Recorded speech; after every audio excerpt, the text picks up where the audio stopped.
کون کہتا ہے کہ آج کے دور میں مدرسے اور کا کوئی کردار نہیں ہے؟ میں اس سے آگے بڑھ کر کہتا ہوں ہونا تو یہ چاہیے لاکھوں کروڑوں کے فنڈ مدرسے کو نہیں ملے، کالج یونیورسٹی کو ملے، سرکار کی چھتری اور سرپرستی مدرسے کو نہیں ملی، کالج اور یونیورسٹی کو ملی، بین الاقوامی امداد مدرسے کو نہیں ملی،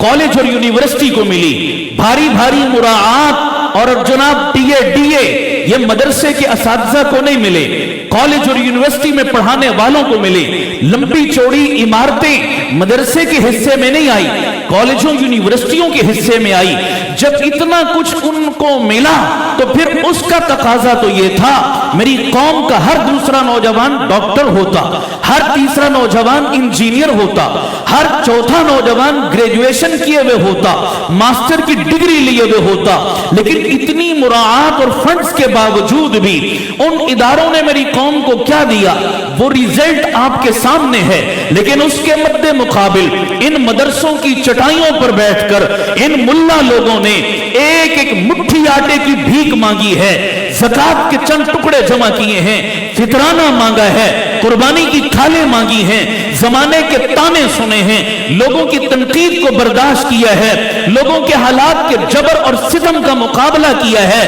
تمہارے اسکول کے گیٹ پہ کھڑے ہونے والے ایک چپڑاسی سے بھی کم تنخواہ لی ہے۔ کسی نے ان کو ملا کہا، کسی نے دہشت گرد کہا، کسی نے انتہا پسند کہا، کسی نے دقیانوس کہا، کسی نے بیکورڈ کہا، کسی نے پتھر کے زمانے کی پیداوار کہا، کسی نے گنبد کے خول میں بند کہا، کسی نے 14 صدی پرانے لوگ کہا، کسی نے جدید دور کے تقاضوں سے ناآشنا کہا، کسی نے سوسائٹی کے معاملات میں انفٹ کہا۔ اور غرض جتنے منہ اتنی باتیں، لوگوں کے تانے سن کر، تنقید سن کر، حالات کے جبر کو برداشت کر کے، لوگوں سے مٹھی مٹھی چندے کی بھیک مانگ کر اس ملا نے اور اس مدرسے نے آج پوری قوم اور سوسائٹی کو کیا دیا؟ میں پوری جرت اور ذمہ داری سے کہتا ہوں اللہ کی قسم آج پورے معاشرے میں چیک کر لو، اگر سر پہ پگڑی ہے، چہرے پہ داڑھی ہے، ہاتھ میں تسبیح ہے، زبان پہ اللہ اللہ کا ورد ہے،